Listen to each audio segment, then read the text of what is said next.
Bueno, muy buenas tardes, jóvenes. Buenas tardes, abogado. Buenas tardes, abogado. Buenas tardes. Bueno, vamos a comenzar. Buenas tardes, abogado. Ahorita pues sabemos ya 31 conectados. Ya comenzamos a grabar. Ayer estuvimos viendo algunas de las actividades. Una de las actividades que tenemos para la clase 1, ¿se recuerdan? En cuanto a lo que es la actividad número 1. Y hablamos un poco también de la actividad número 2, aunque no la profundizamos.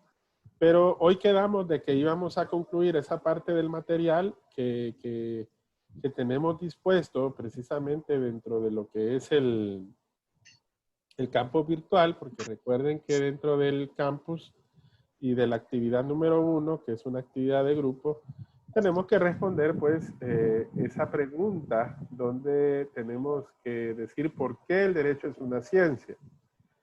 Ayer lo estuvimos explicando mediante lo que es el material de introducción de Ángel Giraldo, ¿verdad? Que es un material de introducción a la metodología de la investigación jurídica. O sea, ya este es propiamente un material que va enfocado a esa parte. Entonces, vamos a retomar esa parte. Voy a compartir pantalla en relación al material. Aquí ya lo estoy compartiendo. Y recuerden, ayer hablábamos por qué el derecho es una ciencia. Aquí habíamos hablado que toda ciencia se puede diferenciar una de otra por 3 elementos. El objeto, el método y el fin. El objeto del derecho, regular los comportamientos sociales que tienen relevancia para un Estado en un momento histórico determinado. Ahí mismo hablamos que el derecho como ciencia tiene 2 niveles, ¿verdad? El primer nivel que se desenvuelve en lo que nosotros decimos analizar las hipótesis normativas que sirven de base para formular, ¿verdad? Y así resolver los problemas que se nos presentan en esa comunidad en ese momento histórico determinado. Ese es el primer nivel. Recuerden que ayer estuvimos platicando de algunos ejemplos. Hablamos, por ejemplo, de la tasa de seguridad. Hablamos, por ejemplo, también, creo que en la clase de las 7 hablamos de eso, que fue, por ejemplo, de lo que era la reforma a lo que era la asociación ilícita, cuando fue presidente del Congreso Nacional, el expresidente Porfirio Lobo Sosa. Recuerden de que en ese momento empezaron a darse el apogeo de los llamados grupos antisociales, maras y pandillas. Entonces surge la llamada, entre comillas, ley antimaras, que recuerden que no era esa ley. Y surge precisamente como necesidad para brindar seguridad a la ciudadanía en aquel entonces y poder luchar contra ese flagelo que afectaba a nuestra sociedad. Bueno, este grupo evolucionó, entonces la ley tiene que cambiar. De ahí el segundo nivel, que es ver los postulados normativos ya formulados y ver el desarrollo pragmático de la norma. O sea, ver el desarrollo pragmático, repito, es ver al derecho en la práctica, ¿verdad? ¿Cómo se pone en práctica precisamente lo que es nuestro derecho y ver si este ayuda a solventar dicho problema, ¿verdad? Ese es el derecho como ciencia. Ahora, para poder hablar del método tenemos que diferenciar 2 cosas. Tenemos que saber qué problemas son los que tenemos que solventar, ¿ok? Y en base a esos problemas tenemos que diferenciar qué cosas están dentro del derecho y qué no. Entonces aquí hablamos de 2 cosas. Uno, que es los problemas jurídicos, y la otra que es los juicios políticos. Ojo, para efectos de la clase vamos a llamarle problema jurídico a todo aquello que se encuentra regulado en nuestro derecho. ¿Ok? ¿Y a qué vamos a llamar juicio político? Si bien es cierto el término es utilizado para un término estrictamente de nuestra legislación, lo vamos a utilizar para esta clase para decir que es todos aquellos temas dentro de lo que es el aspecto sociojurídico, pero que no está regulado dentro de nuestra normativa o legislación. ¿Ok? Como para diferenciar esto es un problema jurídico y esto no es un problema jurídico o le llamamos juicio político. Ayer hablábamos de la pena de muerte, ¿se recuerdan? Y yo les hice la pregunta, ¿es la pena de muerte un problema jurídico? Pues algunos de nosotros y nosotros concluimos que no lo es. ¿Por qué? Porque la pena de muerte es algo que todavía no se encuentra legislado, no está establecido en nuestra normativa. Si bien es cierto, en algunos momentos en nuestra normativa constitucional estuvo normado o estuvo legislado, como valga la redundancia, repetir el término. Si no más recuerdo, creo que en la primera, segunda, tercera, creo que hasta la sexta Constitución de la República, no me recuerdo muy bien, pero sí más o menos podemos decir, ¿verdad?, que hablamos propiamente de que la pena de muerte sí fue un problema jurídico, pero actualmente no es, ¿verdad? A eso nos referimos en ese sentido. Bueno, ahí diferenciamos lo que es un problema jurídico o de un juicio político. Después hablamos del método. ¿El método qué es? Bueno, el método viene a ser todos aquello que nos sirve para solventar esos problemas. Yo les decía, el método por excelencia de las ciencias jurídicas es la interpretación jurídica. Porque el jurista, porque el legislativo, no el ejecutivo, ojo, el judicial, el poder judicial, los jueces, el ministerio público, todos ellos tienen que interpretar la norma para poder aplicarlo al caso concreto y así solventar esos problemas. Claro, los únicos que tienen la facultad de poder interpretar legalmente solamente son el Poder Judicial para efecto de dictar sentencia, ¿verdad? Y el Poder Legislativo para efecto de un mejor proveer o formular una normativa dentro de los efectos de aplicación dentro del espacio, territorio de nuestro país, ¿verdad? Entonces, ahí hablamos del método, hablamos de la interpretación, definimos cuál es la diferencia entre problema jurídico y aquello que no es un problema jurídico, ¿verdad? Bueno, ahora también hablemos del fin. Para hablar del fin, les decía ayer, tendríamos que definir que el fin, son todas aquellas fuentes que nosotros llamamos fuentes formales del derecho. ¿Cuáles son las fuentes formales del derecho? Eso lo establecimos aquí, miren, en esta página, está en este párrafo, ¿eh? Y aquí nosotros vimos cuál era primeramente la fuente principal. La fuente principal es la ley. Y dijimos que nuestro derecho se clasifica en 3 tipos de fuentes dependiendo de cómo se encuentra planteado en nuestra normativa. Fuente de derecho escrito, fuente de derecho no escrito o consuetudinario y la fuente de derecho jurisprudencial. Ahora, dentro de las fuentes formales está la ley, que es la fuente principal, pero dijimos también que hay fuentes subsidiarias.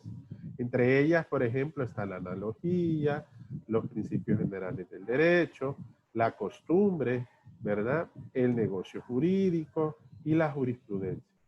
¿Cómo aplica la analogía?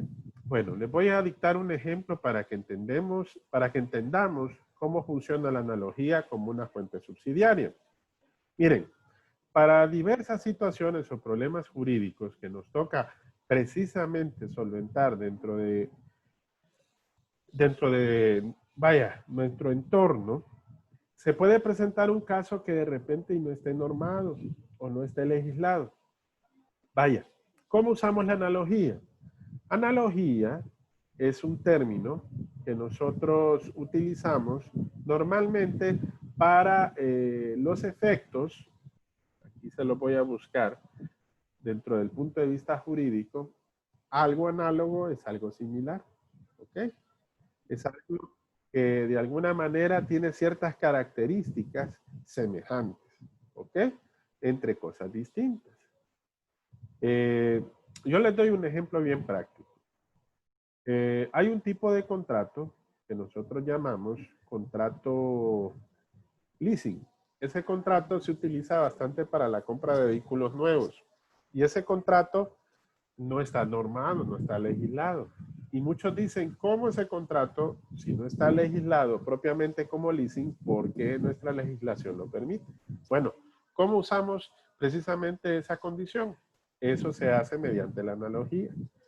El contrato leasing es algo así como un contrato en donde usted compra un vehículo y al mismo tiempo que usted lo compra, lo arrienda. En otras palabras, hay como dos contratos en uno. No es un contrato compuesto, ojo, ¿verdad? Sino que es un contrato leasing, que es un contrato, es un término en inglés, que dicho término se aplica a este tipo de situaciones, en las cuales, mientras usted no sea dueño de la cosa, entonces usted paga también un arriendo por el uso de esa cosa, además de los seguros, porque recuerde que estamos usando una cosa mueble y la cosa mueble generalmente sufre un deterioro a través del uso, ¿verdad? Bueno, ¿qué pasa cuando un juez, existe un conflicto entre partes? Imagínense entre comprador y vendedor. Imagínense que una compañía le vende un carro a usted y viene y tiene un problema con usted. ¿El juez cómo va a solventar eso? La primera fuente de obligaciones es el contrato. Pero si el contrato no contempla algún aspecto que de repente no solvente directamente la situación, ¿a dónde nos tenemos que ir? Bueno, el juez se tiene que ir a la ley. Pero si la ley no establece que dicho contrato está legislado o está normado, entonces, ¿cómo hacemos? Bueno, aquí hacemos uso de la analogía. Hay un capítulo dentro de nuestro Código de Comercio que habla sobre los contratos atípicos. ¿Y por qué atípicos? Bueno, en contrario censo están los contratos típicos, que en este caso son todos aquellos contratos que son de regular uso dentro de nuestra normativa. Compraventa, arrendamiento, comodato, fianza, hipoteca, etc. Esos son contratos típicos. Y los mismos si se encuentran legislados. Pero los atípicos, a ese capítulo dice que son aquellos contratos que, si bien es cierto, no se encuentran, ¿verdad? Literalmente legalizados, sí son reconocidos como tales por el término de la analogía. La analogía, como les decía, es cuando usamos semejanzas entre dos cosas que son distintas, ¿verdad? Si ustedes buscan, por ejemplo, el término analogía dentro de un diccionario jurídico, se van a dar cuenta ustedes a qué me refiero, ¿verdad? Algo es análogo, algo que es con características similares, algo que tiene ciertos elementos particulares. Entonces, ¿qué pasa? ¿Qué tiene que hacer el legislador? Bueno, aplica los elementos similares. Leasing y compraventa y arrendamiento son cosas distintas. Pero ¿qué cosas son similares entre ambas? Bueno, nuestra legislación sí encuentra legislado lo que es la compraventa. Sí encuentra legislado lo que es el arrendamiento. Entonces, ¿qué tiene que hacer el juez? Por analogía, tiene que irse a la normativa que en este caso hable sobre esos dos tipos de contratos. Entonces, en ese sentido, usamos lo que es la analogía como una fuente subsidiaria del derecho y se convierte en una fuente principal. ¿Cómo se convierte en una fuente principal? Gracias a ese capítulo de los contratos atípicos.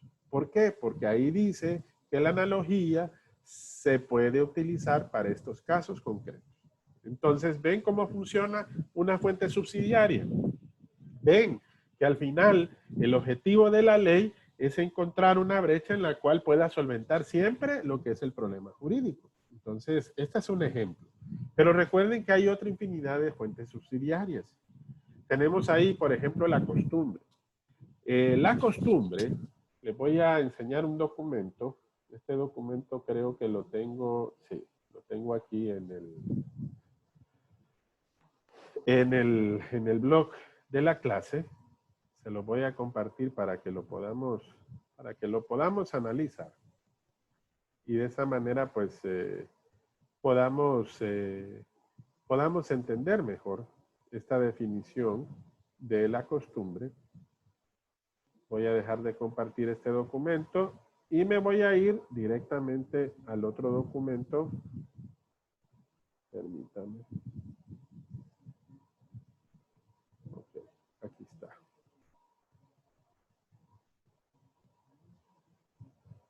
Ok, estamos aquí. Este es el blog de mi clase. Me voy a ir a materiales de estudio y en esta parte de materiales de estudio hay un pequeño material que dice fuentes formales del derecho Honduras. En este formato vamos vamos a encontrar algunos de los aspectos que habíamos visto. Esta es la clasificación que les decía, que se refiere propiamente dicho a lo que es la clasificación de las fuentes de nuestro derecho, atendiendo a las fuentes. Fuentes de derecho escrito, fuentes de derecho no escrito consuetudinario y las fuentes de derecho jurisprudencial. ¿Ok? Bueno, aquí estamos hablando de las fuentes de derecho consuetudinario. Mire lo que dice, son las generadas por la costumbre. Está integrado por un conjunto de reglas sociales derivadas de un uso más o menos largo. Tales reglas se transforman en derecho positivo cuando los individuos que las practican le reconocen obligatoriedad. ¿Cuál si se tratase de una ley? La costumbre solo se convierte en derecho vigente cuando el Estado le hace de carácter obligatorio. Esto es importante. Entonces, volvemos otra vez. La costumbre es una fuente subsidiaria, pero cuando se necesita y la ley lo cita, entonces se convierte en una fuente principal. Al final del documento, ustedes se van a fijar en eso que en particular. Aquí tenemos dos ejemplos donde podemos aplicar la costumbre. Lo voy a hacer un poquito más grande para que lo puedan ver. Mírenme. Aquí está al final. Creo que ahí ya lo pueden ver. Dice, Código del Trabajo, artículo 18. En los casos no previstos por este código, ojo, casos no previstos, o sea, la ley para tapar o para poder solucionar aquellos casos concretos en los cuales no se encuentran legislados propiamente en nuestro derecho escrito, entonces, en el Código del Trabajo, ¿qué tomamos como fuentes? O como fuentes subsidiarias, ¿me entienden? A eso se refiere esa parte. Primero dice, por sus reglamentos, por las demás leyes del trabajo. Ajá, y de acuerdo con los principios del derecho del trabajo. En segundo lugar, de acuerdo a la equidad. Y miren dónde está la costumbre. ¿Eh? Miren. O los usos locales, dice aquí. Miren. Entonces, ahí lo cita la ley. Entonces, ¿qué lo hace obligatorio? La ley. En ese sentido, en aquellas cosas en que no aplique el derecho escrito, usted lo que tiene que tratar de hacer cuando usted quiere regular o resolver un problema jurídico es en este orden. Si todos aquellos aspectos que no están normados dentro del Código del Trabajo, entonces primero son sus reglamentos. Después, las leyes relativas al trabajo. De acuerdo a los principios del derecho del trabajo, en segundo lugar. En tercer lugar, en base a la equidad. Y en cuarto lugar, la costumbre. ¿Verdad? Entonces, ese es otro ejemplo. Veamos ahora el Código de Comercio. Miren, que está acá, el artículo 1. Los comerciantes, los actos de comercio y las cosas mercantiles se regirán por qué disposiciones? Por las de este código. Ya se lo dice, planteado, derecho escrito. Y demás leyes mercantiles, o sea, que estén reconocidas como parte del derecho escrito. Y en su defecto, aquí dice en su defecto. Entonces aquí dice, miren, primero por los usos y costumbres mercantiles. Y a falta de estos, por las normas del Código Civil. ¿Ok? Y ahí dice, cuando son usos y costumbres especiales y locales, va a prevalecer sobre los generales. Entonces ven cómo una fuente subsidiaria se convierte en una fuente principal. ¿Verdad? Ok. Eso en cuanto a lo que es la costumbre. Los principios generales del derecho. ¿Cómo funcionan los principios generales del derecho? Yo creo que ustedes han escuchado. Voy a dejar de compartir aquí. Y me voy a ir otra vez al documento que estábamos viendo. Es el documento de Giraldo. Si ustedes se recuerdan, cuando hablamos de principios generales del derecho, son de acuerdo a nuestro, a nuestro diccionario jurídico, son primas o son postulados que, si bien es cierto, no están reconocidos literalmente en la ley, estos mismos están implícitos dentro de la misma. Les voy a dar varios ejemplos. No sé si ustedes se recuerdan, cuando se sigue un debido proceso, cuando ingresa, por ejemplo, un expediente a un determinado juzgado, a un área administrativa, muchos se han preguntado, bueno, ¿de dónde sale ese principio general del derecho que dice que todo lo que es primero en tiempo es primero en derecho? Eso es un principio general del derecho, aunque no lo crean. ¿Por qué? Porque lo que es primero en tiempo es primero en derecho. ¿Cómo está implícito? Bueno, si nosotros vemos dentro de nuestras normativas procedimentales, puede ser código de procedimientos administrativos, como también de procedimientos civiles, se van a dar cuenta ustedes que ese principio del debido proceso, está dentro de nuestra normativa. Entonces, ese principio general del derecho está incorporado precisamente como una fuente principal. Es reconocido por ley. Otro principio también general del derecho que ustedes de repente han escuchado es la buena fe. Dice ese principio que la buena fe se presume.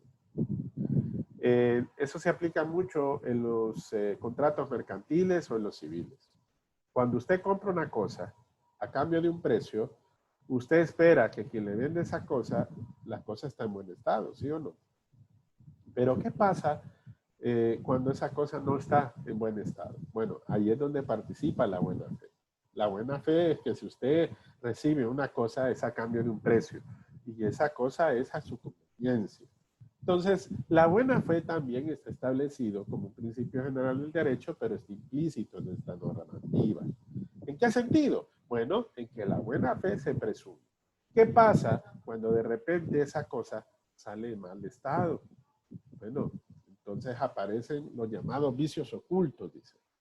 Si hay vicios ocultos y usted se percata, pues entonces ahí hay un problema dentro de la buena fe. Entonces, por tal razón, estaría fuera de la buena condición del tratado o el acuerdo que hay precisamente entre partes. Entonces, legalmente, la ley reconoce la buena fe. Entonces, se convierte en una fuente secundaria a una fuente principal. La otra que mencionamos aquí es el negocio jurídico. El negocio es un acuerdo entre partes. La única diferencia es que hay acuerdos que no están reconocidos ante el derecho y hay otros que sí lo están. Y tiene que ver la manera de probarlos.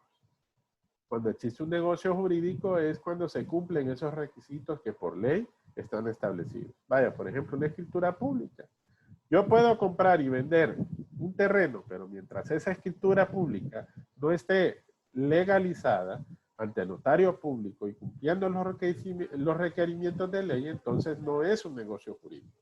Entonces, fíjense cómo una fuente subsidiaria se convierte entonces en una fuente principal.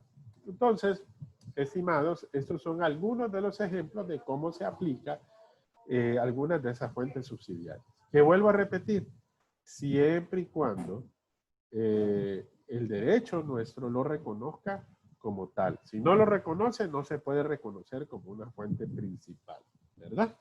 Bueno, eso en cuanto a las fuentes. Dentro del manejo de las fuentes hay algunos problemas. Esto está aquí, miren, en esta parte de aquí. Y eso es normal. ¿Por qué? Porque esos problemas a veces nos ubican para poder diferenciar y poder solucionar también los problemas jurídicos que se nos presentan. Uno de los problemas que se presentan es el orden de prelación de las fuentes subsidiarias.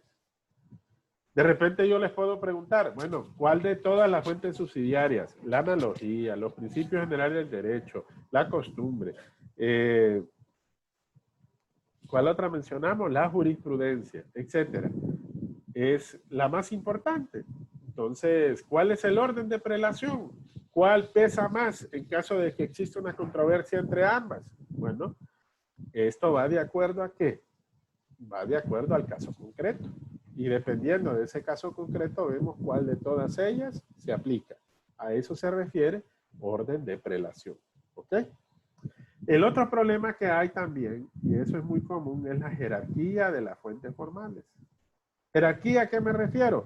Ustedes saben de que en teoría general del derecho van a ver algo que se llama pirámide de Kelsen. Vamos a dibujarla aquí, ¿ves? algo así rapidito. En la punta de la pirámide están las fuentes primarias.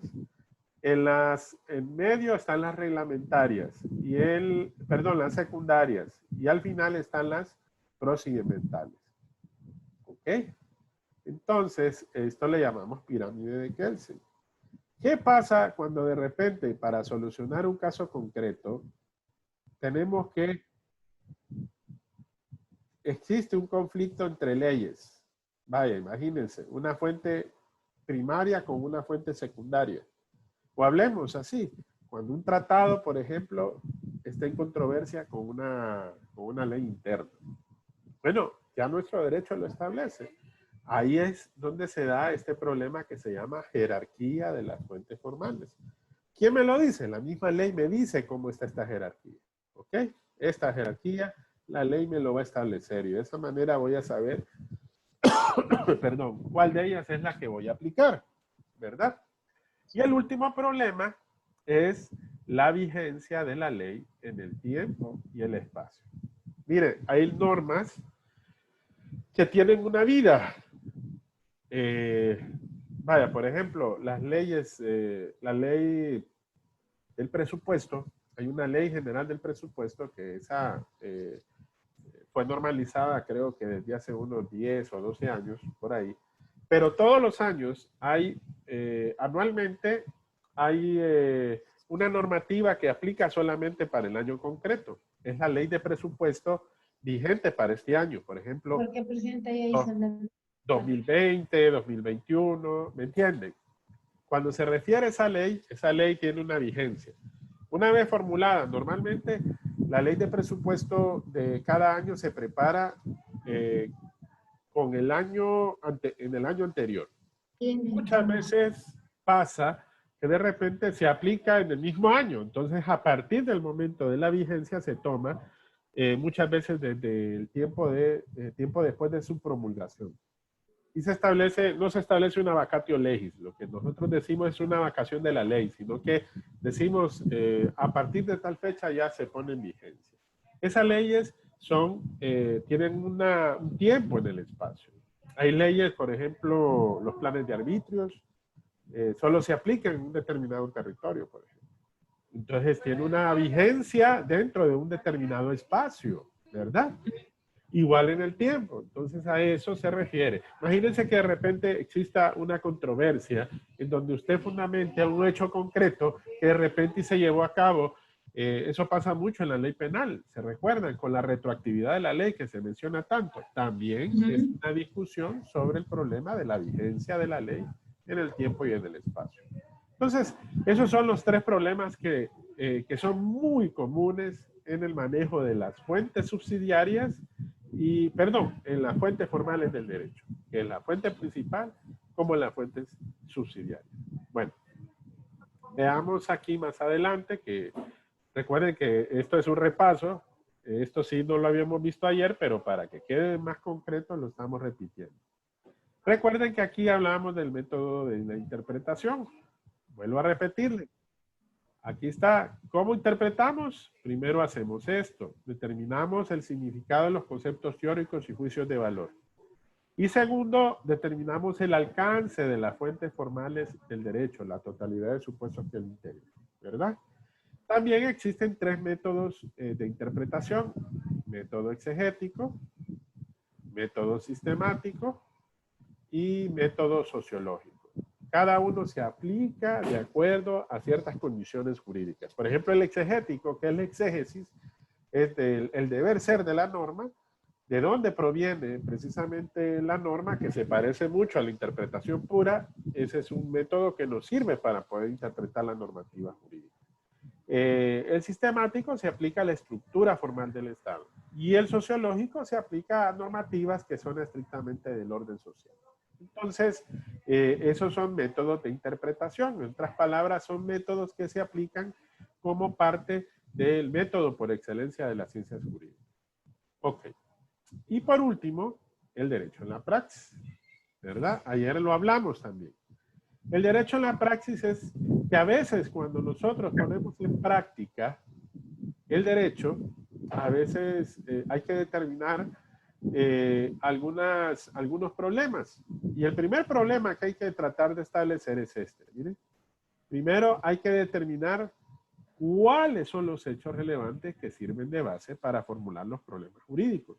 Era lo que les comentaba, la diferencia entre hurto, robo, compraventa, arrendamiento, fianza, préstamo, etcétera. Porque de repente, pues, podemos tener algunas diferencias y poder decir, ¿qué aplica en este caso? Ah, vamos a demandar por reivindicación de dominio. O vamos a demandar vamos a hacer una demanda de divorcio. ¿Cómo lo vamos a hacer? Bueno, hay que determinar cuáles son los hechos relevantes que le sirven de base para formular los problemas jurídicos. Y el segundo problema es ver la forma de probar esos hechos. Probarlos. Bueno, la ley le establece qué tipo de prueba es la que vale para cada uno de esos hechos. ¿Cómo podemos determinar un delito? ¿Por qué es homicidio? ¿Por qué es parricidio? ¿Verdad? ¿Por qué es asesinato? Ya el derecho lo establece. Y por eso tenemos que encasillarlo precisamente en la norma para poder saber cómo probarlo. Ah, a través de testigos, a través de documentos, a través de archivos, a través de peritos, ¿verdad? Peritos, vaya, digo yo peritos, me refiero a que de repente un perito calígrafo, por decir así, para determinar si la firma es precisamente del causante o del responsable. A eso me refiero precisamente en cuanto a lo que es el derecho en la praxis, ¿verdad? Bueno, este es el documento que les comentaba, que es el que nos sirve para lo que es la actividad número 1, ¿verdad? La actividad número 1 que recuerden, repito, la actividad es para el lunes 28 de septiembre, ¿verdad? Para que ustedes tengan la constancia. Voy a hacer la modificación hoy. No le he podido hacer, lastimosamente he tenido problemas técnicos con el internet. Entonces, pero hoy lo tenemos definido. Recuerden que el foro de igual manera lo dejamos para el día sábado, ¿verdad? Para el día sábado 26. A ver. Permiso. Perdón. Es para sí, porque el foro terminaba, si no mal recuerdo. 25. El 25. Sí. Sí, ok. Bueno, entonces ahí les voy a poner las fechas para que ustedes, porque recuerden que de igual manera la actividad siempre queda abierta en ese sentido para que ustedes puedan participar. Yo me he fijado que han estado participando, ¿verdad? Y eso es bueno. Ok, bueno. No sé si tienen alguna pregunta con este documento. No, bueno, está claro.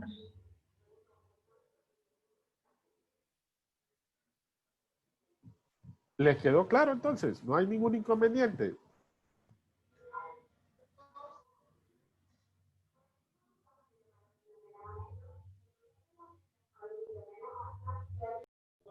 Está claro, abogado. Ok. Bueno, ahora vamos a irnos a lo que es la lección. La lección, si ustedes se recuerdan, nos habíamos quedado, se los voy a compartir ahorita. Permítame. En esta parte. Nos quedamos en este video. En este video, voy a mostrar así rapidito, no lo vamos a ver el video, pero sí vamos a ver lo más importante del video. Miren, llegamos a esta parte porque recuerden que todo el panorama de los antecedentes de la ciencia, la diferencia entre doxia y epísteme, después aparece propiamente la ciencia se convierte en clasificación de ciencias.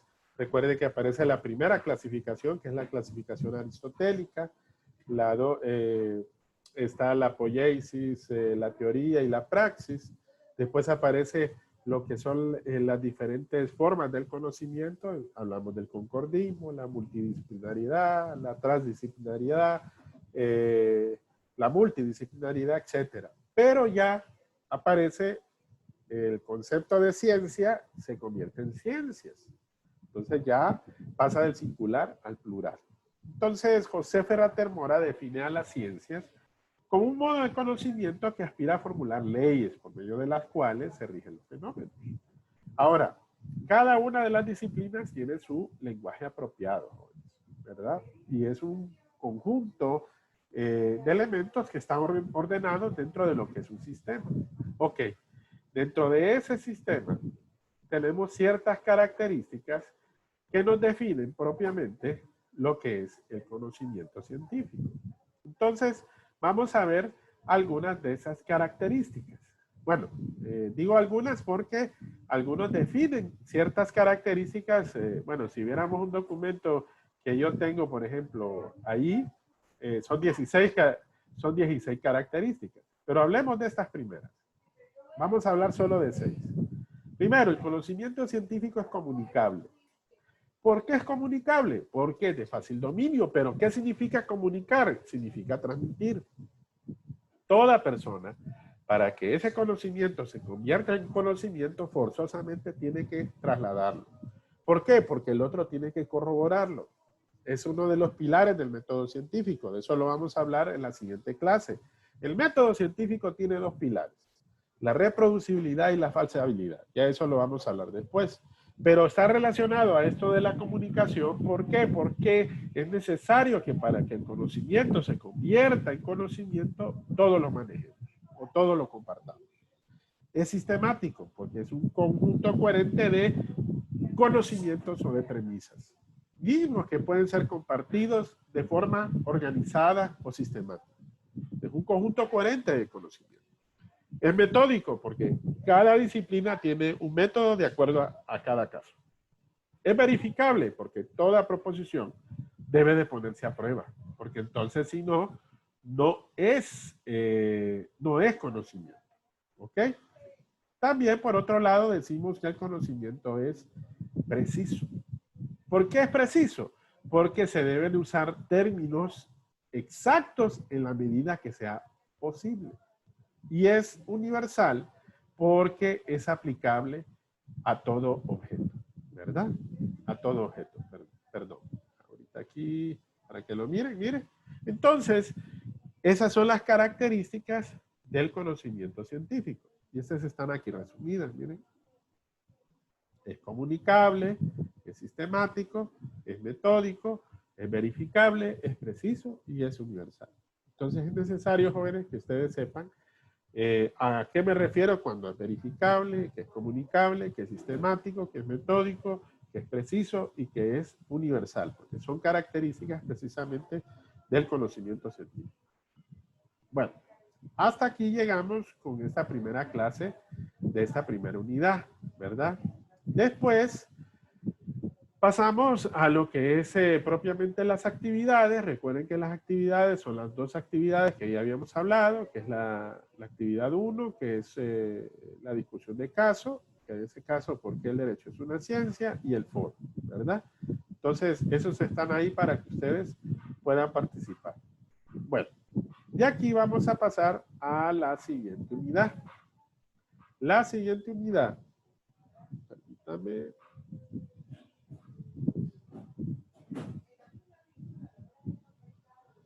Vamos a irnos al área personal. Vamos a volver a entrar. Ok. Vamos a la unidad 1, clase 2. Esta es método científico y métodos de la ciencia. Ok. En esta parte está la lección. Método. Aquí hay que determinar, ¿verdad?, qué es el método. Dentro del material definimos precisamente qué es, ¿verdad? En este modo, la primera unidad, tocamos ese tema y decimos que de acuerdo a Wikipedia, es el camino hacia el conocimiento. Viene o proviene del griego meta, que significa hacia, y a lo largo, o a lo largo, y odos, que significa camino. En otras palabras, es la meta hacia lo largo, y como viene y proviene del latín scientia, que es el conocimiento, viene a ser algo así como método científico, el camino hacia el conocimiento, ¿verdad? Ahora, ¿qué definición podríamos darle? Bueno, un método de investigación generalmente se ubica dentro de la producción de cierto conocimiento dentro de cada una de las ciencias o disciplinas del conocimiento. Ahora, ¿cuáles son los pasos? Aquí en esta imagen, por ejemplo, hablamos de algunos de esos pasos, ¿verdad? Pero en el video, lo voy voy a hacer un poquito más grandecito para que solo lo miremos de manera bien general, solo para que veamos las partes más importantes. Permítame que está cargando.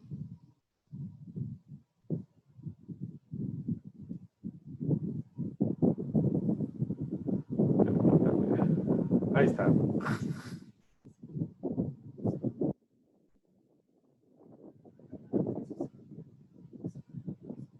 Ok, ahí. Si ustedes sí se fijan en esta parte, se observa cuáles son los pasos del método científico. Universalmente son 6 pasos. El primer paso es la observación, el segundo paso es el planteamiento del problema, el tercer paso es el planteamiento de hipótesis, el cuarto paso es la experimentación o la comprobación de hipótesis. Después está un cuarto o quinto paso, porque algunos definen el cuarto o quinto paso dentro del mismo paso, que es formular teorías o formular leyes. Y el último paso, en este caso, es formular propiamente la ley del conocimiento. Entonces, son 6 pasos universalmente aceptados. Pero algunos lo resumen en 4. Y dicen que la observación está dentro del planteamiento del problema. El planteamiento de hipótesis, la experimentación o fase de comprobación de hipótesis, y la última, que viene a ser la constitución de teorías o leyes del conocimiento. Esos son los pasos del método científico. Como ustedes pueden ver el video, de una forma bien práctica les explica cada uno de esos pasos, ¿verdad? Aquí pone el ejemplo de un fenómeno que se basa en hechos, en base a algunas preguntas o datos. Usted hace conjeturas o ideas, que viene a ser propiamente la hipótesis. Usted pone a prueba esas hipótesis, observa y usted reporta o genera resultados. Ahora, ¿qué pasa cuando usted comprueba la hipótesis? Entonces llega a un nuevo conocimiento y divulgan los resultados. Pero ¿qué pasa cuando esa hipótesis no se comprueba? Entonces, no constituye un conocimiento y hay que volver a empezar otra vez. ¿Qué pasa? Hay que volver otra vez al primer paso, al planteamiento de hipótesis. Perdón, al planteamiento del problema, dentro de lo que está la observación. ¿Por qué? Porque la hipótesis no fue comprobada. Entonces se corroboró que era falsa. En ese sentido, es la llamada hipótesis nula. Y no la hipótesis de trabajo, que es la que buscamos precisamente dentro de la concepción misma del método científico. Bueno, eso es lo que nos dice más que todo lo que es esta parte. ¿Cuáles son los pilares fundamentales del método científico? Son 2, la reproducibilidad y la falsabilidad, que era lo que les decía. ¿Qué es la reproducibilidad? Capacidad de reproducir un fenómeno. Y la falsabilidad es que, en otras palabras, entre más falsable es el conocimiento, más conocimiento es. En otras palabras, lo que se hace es que el resultado se niega. Y al resultar de esa forma, entonces más comprobamos el conocimiento. No sé si ustedes han visto, por ejemplo, esta película del abogado del diablo, donde sale este actor Keanu Reeves, que es un abogado que está defendiendo a una persona que es culpable. Él, cuando está preparando precisamente a su testigo, antes de comparecer ante el gran jurado y el juez, él empieza a atacarlo. Lo ataca, lo ataca, lo ataca, lo ataca. Y él se molesta. No sé si ustedes se recuerdan. Pero ¿qué pasa? Él viene y le dice, no puede ser posible que usted, siendo mi abogado, me ataque de esta forma. Mire, le dice, yo lo que estoy haciendo es comprobando ese conocimiento que usted tiene. En otras palabras, es como poniéndose los pantalones del fiscal, porque al final de cuentas es lo que va a tratar de hacer, es de ver su inocencia. El conocimiento es así. Entre más lo comprobemos, entre más lo verifiquemos, más preciso y más falsable es.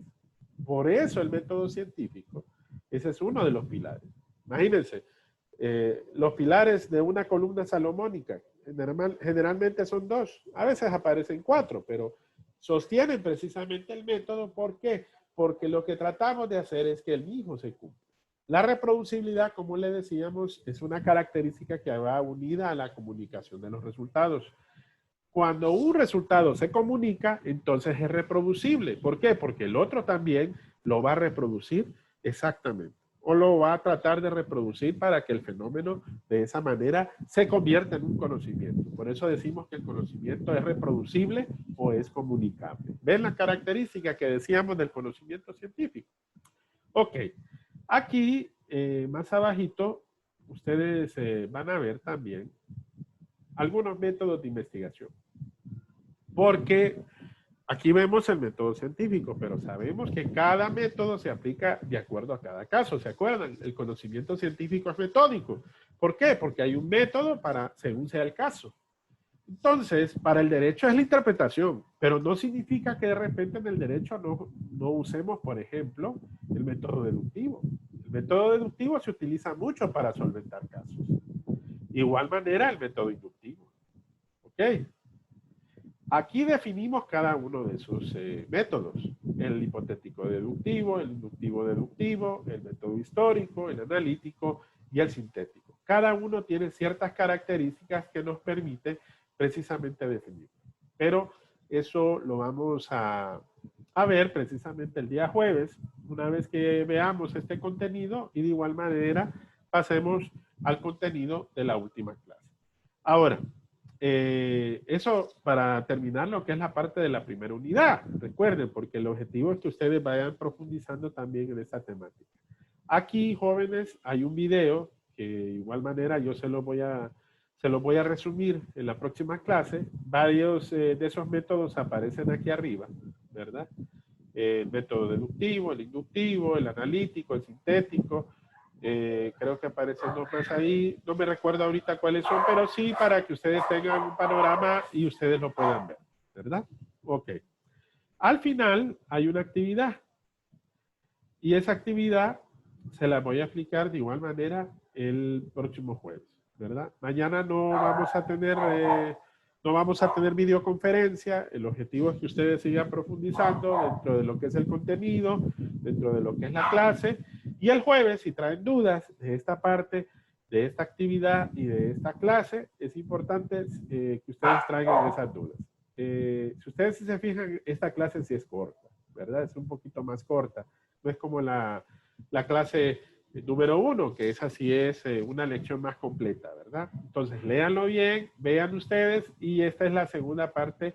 Este es, por decir así, la actividad número 3, que de igual manera pertenece a esta unidad primera, ¿verdad? Aquí están las instrucciones, pero aquí sí cambian las fechas, miren. Esta ya es a partir, la fecha de entrega es hasta el 7 de octubre, ¿verdad? De igual manera, este trabajo tiene un material base que ustedes tienen que descargar, que es este que está acá, ¿verdad? Y una vez que ustedes lo descarguen, tienen que utilizarlo como base, como lo hicimos también con la actividad número 1, ¿verdad? Entonces, lean las instrucciones y cualquier duda, pues el jueves ustedes me pueden decir para que podamos resolver cualquiera de sus dudas. Hasta aquí, jóvenes, ¿tienen alguna duda con lo que hemos visto hoy y con lo que vamos a ver para el próximo jueves? No, abogado, todo está Abogado, claro. está claro. Ok. ¿Seguro? ¿No hay ninguna duda que de repente tengan pendiente? No, abogado, solamente yo soy parte de un grupo y en mi grupo solo hay 4 miembros. Si hay alguien que no tenga grupo para que se pueda unir, porque si los conformamos de 5, nosotros en el trabajo nos podemos distribuir de mejor manera. Sí. Fíjense que hay una compañera que no tiene grupo, es la única que ha quedado sin grupo. Yo le mandé un correo electrónico porque no la tengo registrada dentro del WhatsApp. Entonces, déjeme ver si de repente ella, porque sí aparece que ella ha entrado a las clases, ¿verdad? Entonces, déjeme ver si ella tiene su grupo y si es así, yo le voy a compartir el enlace, ¿verdad, Gloria? Está bien. Vaya, pues. Bueno, llegamos hasta aquí, jóvenes. Muchas gracias. Recuerden, mañana no tenemos videoconferencia. Mañana, pues, traten de seguir adentrándose con el contenido de la lección y con la clase 1 o 2, ¿verdad? Que ya hasta ahorita es lo que hemos visto. Y de los materiales que hemos estado viendo para la primera unidad, ¿verdad? Todos estos materiales que hemos estado reflexionando, recuerden que estos materiales vienen para el examen, ¿verdad? De igual manera, siempre al final, la próxima semana yo les voy a explicar cuáles son los materiales que ustedes tienen que estudiar para preparándolo, para irlos preparando precisamente para el examen de la unidad número 1. ¿Ok? Ok, Bueno. abogado. Muchas Bueno. gracias. Cuídense y, Gracias, abogado. y feliz noche. Gracias, abogado. Gracias, abogado. Gracias, abogado. Feliz noche.